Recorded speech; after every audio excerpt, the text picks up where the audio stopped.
Minnesota has become a major flashpoint in the immigration enforcement debate, and this week, activists, labor unions, faith leaders, and everyday residents have taken that protest to a whole new level. A statewide economic strike and massive demonstrations are underway in response to escalating immigration and customs enforcement, operations across the state. Thousands of people are calling for ICE to leave Minnesota, even as federal officials defend their actions and push for cooperation. In this video, we'll break down what's happening on the ground, why so many communities are taking action, and what it means for immigration enforcement and civil life in the U.S. The protests in Minnesota were initially triggered by a series of controversial enforcement actions by ICE in the Twin Cities area of the state. Local reaction erupted after ICE was deployed in large numbers, part of a federal operation intended to detain unauthorized immigrants with criminal backgrounds, but which also saw arrests and confrontations in immigrant and majority citizen neighborhoods. Tensions spiked further after a fatal shooting involving a federal agent, the death of Renee Good in Minneapolis, which drew widespread attention and criticism. These incidents have fueled growing distrust, fears of excessive force, and resentment against federal immigration enforcement actions. In response, organizers declared January 23rd as ICE Out of Minnesota, Day of Truth and Freedom, staging a general strike and economic blackout. What that means in practice: citizens and workers were urged to not go to work. Schools and businesses closed or significantly reduced operations. Residents were encouraged to boycott shopping. Demonstrations and marches took place in freezing temperatures across the Twin Cities. The strike's goals are clear: demand immediate withdrawal of ICE operations, call for accountability in controversial enforcement actions, call for investigations into possible human rights and constitutional violations tied to federal immigration activity. This movement is not a small fringe protest. It's organized by a coalition of labor unions, faith leaders, and community advocates who have traditionally not focused on immigration enforcement. Union groups endorsed the general strike and joined calls for ICE to leave Minnesota entirely. Faith leaders participated too, staging prayer vigils and solidarity marches even as temperatures dipped well below freezing.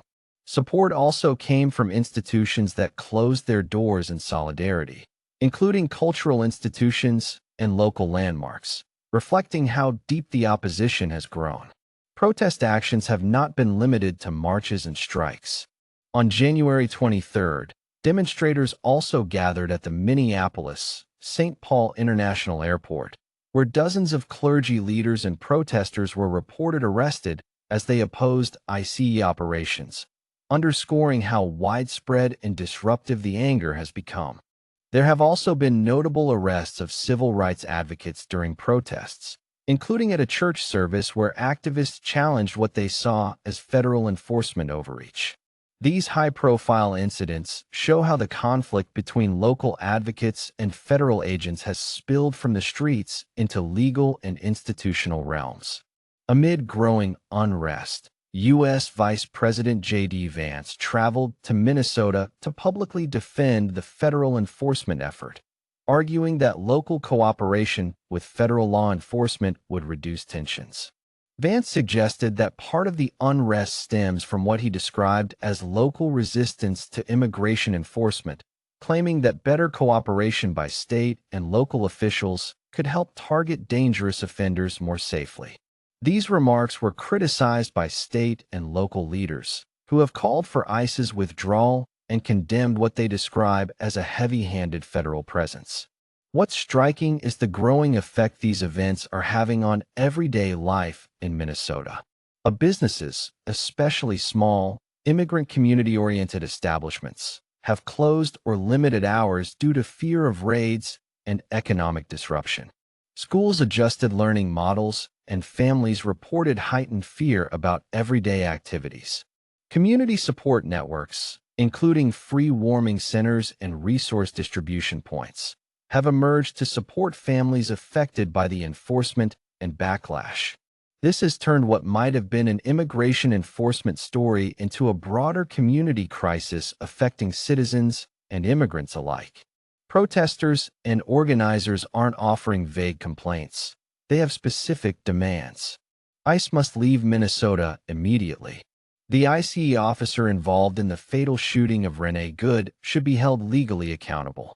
Federal funding for ICE operations should be reconsidered. Independent investigations into alleged human rights and constitutional violations are needed. Whether these demands will be met or lead to policy change remains uncertain. But the scope of the protests and the economic action being taken certainly signals significant public dissatisfaction with the current federal approach to immigration enforcement. We'll continue to follow developments in Minnesota closely and bring you factual updates as they unfold. Thanks for watching.